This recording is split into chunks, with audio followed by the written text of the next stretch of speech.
Buenas tardes, quiero compartir con ustedes este breve video acerca de distribución de llaves utilizando un algoritmo cuántico. Aquellos familiarizados con criptografía, básicamente les voy a contar es que el equivalente de Diffie-Hellman, pero Diffie-Hellman Diffie-Hellman ustedes saben está basado en la dificultad, en un problema matemático asociado a los logaritmos discretos. Aquí está basado en un problema físico que por los principios de la mecánica cuántica que hasta ahora se han verificado experimentalmente, se cree que es bastante seguro. Entonces, ¿qué hacemos nosotros? Básicamente, con Diffie-Hellman acordamos una clave entre las partes.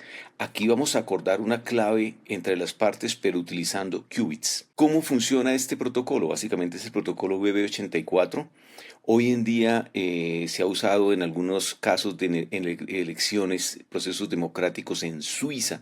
Y pues bueno, básicamente tiene una patente, tiene una serie de cosas supremamente interesantes este protocolo. Quiero contarles de cómo funciona, porque aparte de este protocolo BB84 hay otros protocolos similares que permiten acordar una clave secreta entre dos participantes. Recuerden ustedes por principios básicos de criptografía que ustedes una vez tengan una clave acordada entre los participantes, es muy fácil utilizar el one-time pad para asegurar las comunicaciones de ahí en adelante. Y el one-time pad tiene características muy interesantes, es perfectamente seguro en el sentido de Shannon, pero el problema del one-time pad es que tenemos que acordar una clave secreta de manera segura.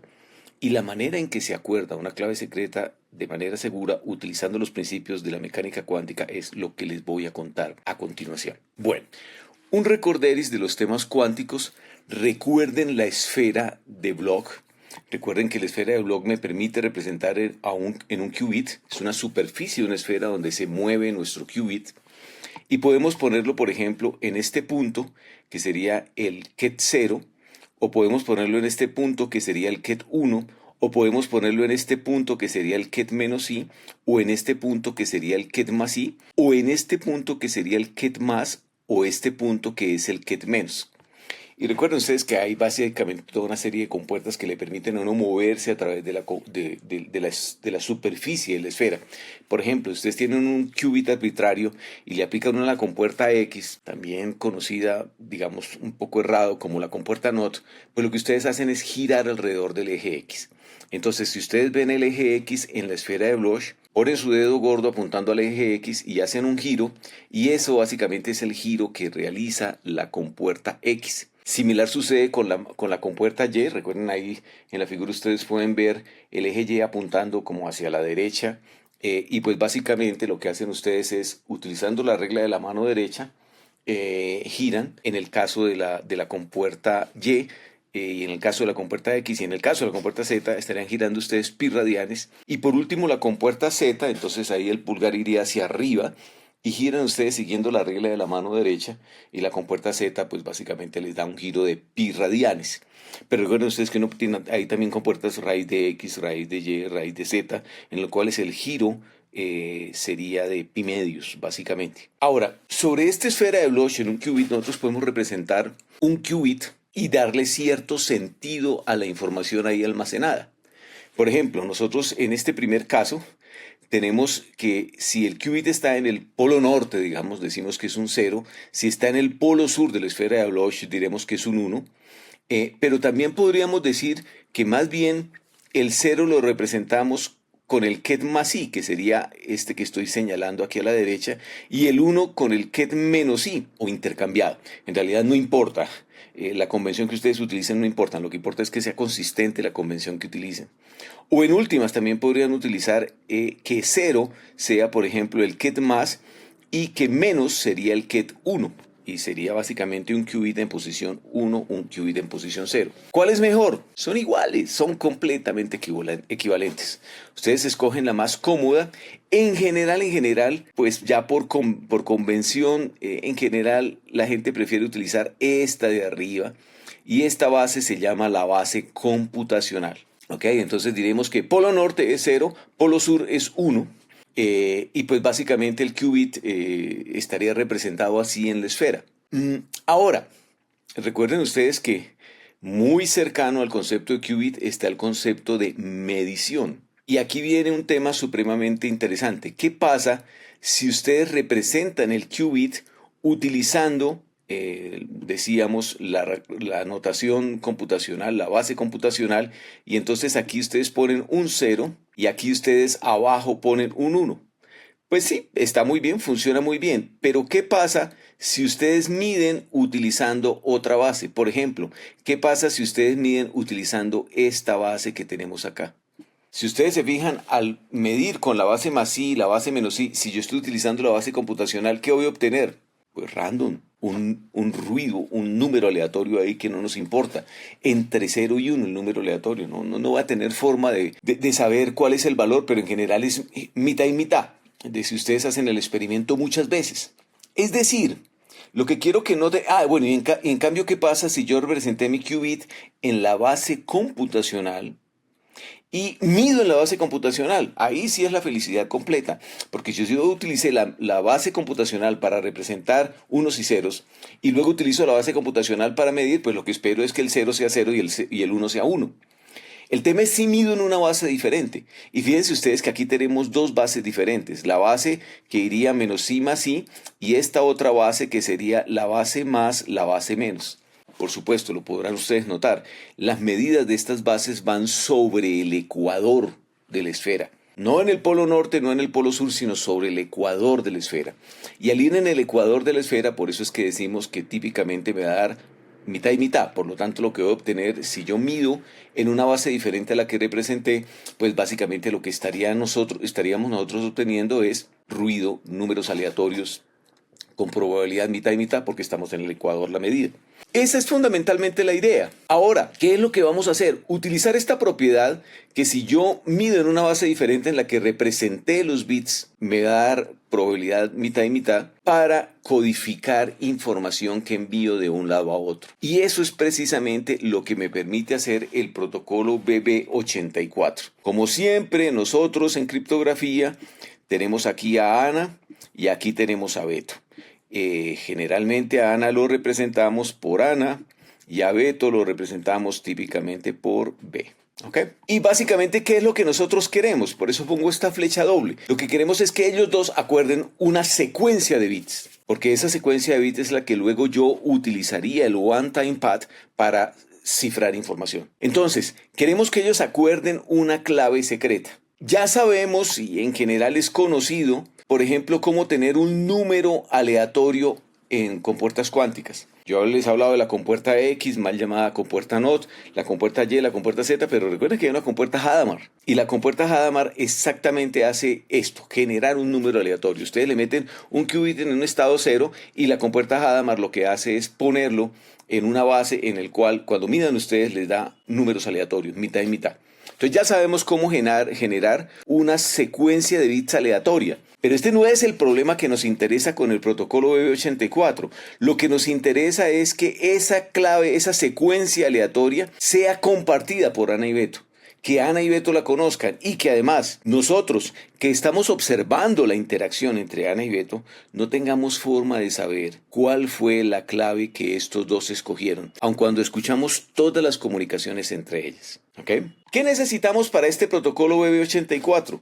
Básicamente necesitamos un canal cuántico entre Ana y Beto. Entonces vamos a poner un canal cuántico, un qubit que va desde Ana a Beto. Y tenemos dos canales clásicos. Un canal clásico que va de B a A y un canal clásico que va de A a B. Es decir, una línea full duplex, diríamos. ¿Por qué se llama clásico? Porque es el enlace de comunicaciones de toda la vida. Es el enlace de comunicaciones que ustedes pueden salir y comprar con la empresa de teléfonos, básicamente. Y es básicamente un canal que va de un lado a otro. Digamos que sea una fibra óptica full duplex. Ustedes cuando ponen aquí un 0, mágicamente aparece un 0 al otro lado. Cuando ustedes ponen aquí un 1, en el otro lado del cable de la fibra óptica, les aparece un 1. Ok, es lo que utilizamos todo el día. Básicamente Internet está construida sobre este tipo de tecnología que le permite a uno en un cable poner un 0 y que allá aparezca un 0, aquí poner un 1 y que al otro lado aparezca un 1. Pero es full duplex porque necesitamos una comunicación clásica entre Ana y Beto y Ana. Ellos van a tener que enviarse mensajes.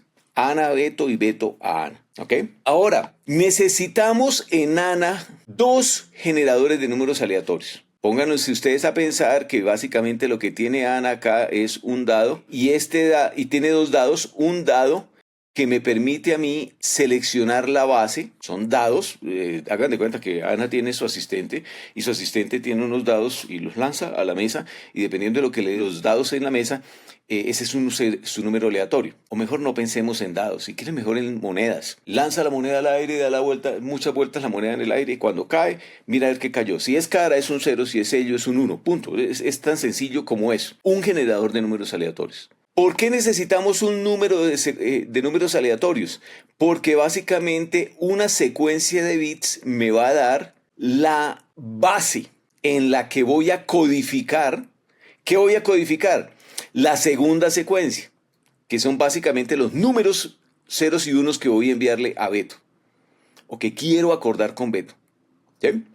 Entonces, lanzo la moneda y con lo que me da la moneda, si la moneda me da 0, digo, voy a utilizar la base computacional. Si la moneda me da 1, voy a utilizar la base Hadamard. Okay, que eran las que les mostraba a ustedes en la esfera de Bloch. Recordando que si yo codifico en la base computacional y mido en la base Hadamard, me va a dar un número aleatorio. O si yo codifico en la base Hadamard y voy y mido en la base computacional, pues básicamente me va a dar también un número aleatorio. ¿Ok? Y por otro lado, Beto también tiene un generador de números aleatorios. Voy a utilizar aquí una un dado también. Perdone usted, bueno, este salió un poquito mejor dibujado. Y este dado, pues básicamente lo que hace Beto es lanzarlo. Y de acuerdo con lo que le da este dado, él escoge la base con la que va a medir. ¿Ok? Porque recuerden, no hay forma que Ana todavía le diga a Beto qué base va a usar, qué base utilizó para codificar. Por lo tanto, Beto lo hace aleatoriamente. A ver si acierta. Y veremos que el protocolo, pese a que en muchos casos no acierta, en los casos en que acierta es una clave secreta, que es lo interesante para nuestro protocolo BB84. ¿Ok? Bueno, esta es fundamentalmente la idea. Veamos el detalle del protocolo. Recuerden ustedes que Ana tiene dos dados, dos monedas. Pues básicamente esta primera moneda me da los datos que va a enviar. Entonces, Ana quiere enviar un 0, seguido de un 0, seguido de un 1, seguido de un 1, seguido de un 0, seguido de un 0, seguido de un 1, seguido de un 0. Y hay una base, es el otro generador de números aleatorios de Ana, otra moneda que ella lanza. Recuerden que Ana lanza dos monedas. Y básicamente lo que tiene es qué tipo de base se va a utilizar. Y entonces, pues básicamente lo que dice es que la base en el primer caso va a ser Hadamard, en el segundo va a ser computacional, en el tercero Hadamard, en la cuarta computacional, Hadamard, computacional, computacional, Hadamard. ¿Okay? ¿Cuál sería el qubit? Recuerden ustedes, si yo tengo un 0 que voy a codificar en la base Hadamard, pues lo pongo como más. Si yo tengo un 0 y lo voy a codificar en la base computacional, recuerden ustedes que lo codificaría en la posición, el polo norte, 0. Si yo tengo un 1 en la posición Hadamard y lo voy a codificar en la codificación de Hadamard, pues básicamente el qubit me queda un menos. Y si yo tengo un 1 en la base computacional, esto iría al polo sur de la esfera de Bloch, sería el ket 1. ¿Ok? 0 Hadamard sería más. 0 en base computacional sería 0, 1 en base computacional sería 1, 0 en base Hadamard sería más. Y esto es básicamente el qubit que Ana le envía a Beto utilizando este enlace cuántico que aquí tenemos, que tengo la gráfica aquí abajo que les quiero mostrar. Hasta ahí no hay misterio. ¿Qué hace ahora Beto? Recuerden ustedes que Beto tiene un generador de números aleatorios, una monedita. Él lanza su propia moneda y con su moneda decide qué base utilizar para medir. Y entonces básicamente lanza la moneda y le da que mida en base Hadamard para el primer bit, que mida en base computacional para el segundo bit, que mida en base computacional para el tercero, para el cuarto computacional, para el quinto Hadamard, para el sexto computacional, para el séptimo Hadamard y para el octavo Hadamard. Y ahora viene aquí un tema interesante que quiero que ustedes noten. ¿Qué pasa si el qubit vino codificado en Hadamard y yo medí en Hadamard? ¿Qué voy a obtener? 0.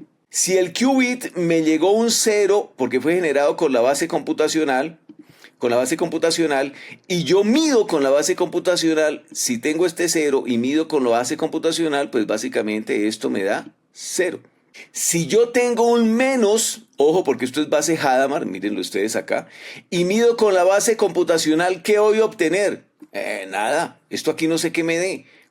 Pues me da un 0 o un 1, pero es un número arbitrario, es un número aleatorio, ahí no hay ningún significado, porque se codificó en la base Hadamard y yo medí en la base computacional. Luego, básicamente, lo que encuentra ahí es un número aleatorio que no es relevante. Por eso, simplemente digo, no coincide la base. Ahora, el cuarto caso, se generó un 1 en la base computacional y yo medí en un 1 en la base computacional, pues ¿qué me dio?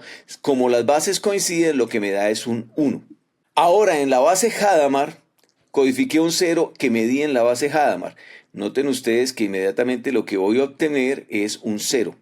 Y este último caso en el cual, perdón, este sexto caso en el cual generé un 0 en la base computacional y lo medí en la base computacional, fíjense ustedes que hay correspondencia, por lo tanto este 0 es válido. Y en este caso que generé el qubit en la base 1, pero lo hice en la base computacional y ahora voy a medir en la base Hadamard, pues básicamente esto no me va a coincidir, lo que ponga acá no es relevante. Y finalmente este caso en el cual tengo un 0 codificado en Hadamard, que se me codificó como más, y si yo lo mido en Hadamard, pues dado que es la misma base, porque hay correspondencia de la base, pues básicamente aquí yo lo que tengo es un 0. Lo que quiero que noten es que en estos casos de acá, este caso de acá y este caso de acá, pues al medir yo puedo haber obtenido un 0 o un 1, pero no importa lo que haya obtenido, en realidad no es relevante porque es como si hubiera lanzado una moneda. Esto es básicamente aleatorio, esto es básicamente random, ¿ok? ¿Qué hacemos ahora? Pues claro que nos interesa este valor, este valor, este valor, este valor, este valor y este valor. Y en cambio este valor, ¿qué deberíamos hacer? Descartarlo, ¿no? Pues porque básicamente lo que hay ahí no es información real. Nos puede dar un 0, nos puede dar un 1, pero en realidad no es un 0, un 1, es un número aleatorio. Luego, básicamente, esto lo debemos descartar. Entonces, la última parte del protocolo, ¿qué hacemos?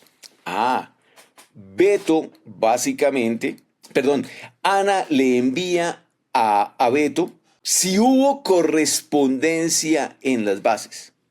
¿Cómo hace Beto para enterarse si hubo correspondencia en las bases?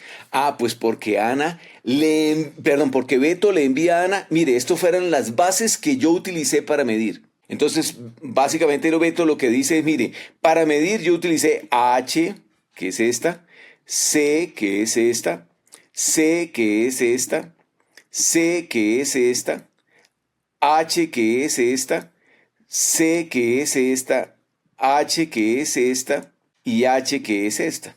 Ana sabe qué base utilizó para codificar el qubit. Luego, básicamente, Ana sabe con certeza que aquí no hubo correspondencia y que aquí tampoco hubo correspondencia. Entonces lo que hace Ana, ¿se acuerdan ustedes que decíamos que hay un canal clásico? Lo que hace Ana a continuación es enviarle por el canal clásico cuáles hubo coincidencia. Por eso Ana dice yes, en este caso, porque miren la correspondencia entre H y H. Luego Ana dice yes, porque hay correspondencia entre C y C. Luego Ana dice no, porque fíjense ustedes que se codificó en H y se midió en C. No hay correspondencia, va a la basura. Y luego esto Ana le dice yes porque se codificó en C, en base computacional y se midió en base computacional. El siguiente caso es yes porque se midió en base Hadamard, se codificó en base Hadamard y se midió en base Hadamard. Y en este caso yes también porque se codificó en base computacional y se midió en base computacional. Pero en este siguiente caso, el penúltimo, le da no. ¿Por qué no? Porque fíjense ustedes que se codificó en C, pero se midió en H.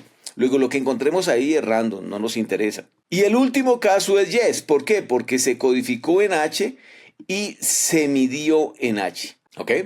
Entonces, ¿qué sucede? Con este intercambio de mensajes que se hizo con el canal clásico, con el enlace clásico, pues básicamente Ana y Beto saben que de toda la secuencia que se generó, solamente deben tener presente este y este. Los demás no se tienen presente. ¿Por qué? Porque esto es random y esto es random. Es decir, la secuencia que utilizaríamos es 0, 0, 1, 0, 0, 0. Claro, tuvimos que transmitir 8 bits en el canal y se me redujo a 6 porque hubo 2 que descarté porque no hubo correspondencia en las bases. Sí, tienen toda la razón. Hay un desperdicio, pero este desperdicio se paga para poder tener un protocolo seguro de intercambio de claves que luego podamos utilizar como clave para el One Time Pad. Ese es el protocolo B84, es decir, en resumen, ¿qué hacemos? Lo primero, recuerden ustedes, Ana le envía a Beto una secuencia de bits aleatoria codificada en una base aleatoria. B mide los qubits usando una base aleatoria. ¿Qué base selecciona? Lanza una moneda. Y reporta a A cuál fue la secuencia que utilizó. Y básicamente A lo que le dice es, le conforma a Beto en cuáles bases coincidieron. Las bases que no coincidieron, pues básicamente le dice, oiga, descártelos porque eso no nos interesa. Eso es cualquier cosa que pudo haber surgido, es ruido del sistema. Lo interesante es que pues, después de todo esto, Ana y Beto van a tener una cadena de bits idéntica. Y esta cadena de bits idéntica se puede utilizar precisamente para el One Time Pad. Eso es básicamente lo que les quería contar. El protocolo BB84 permite utilizar, recuerden, los principios de la física cuántica para acordar una clave secreta, como lo hacíamos en Diffie-Hellman, pero utilizando el problema matemático del logaritmo discreto. Aquí utilizamos una propiedad de la naturaleza. Y lo interesante del tema es que al final tenemos una secuencia de bits igualita en el lado de Ana y en el lado de Beto. Luego podemos utilizar el One Time Pad para cifrar. Y recuerden ustedes que el One Time Pad es supremamente seguro. Bueno, muchísimas gracias por su atención. Estamos en contacto. Gracias.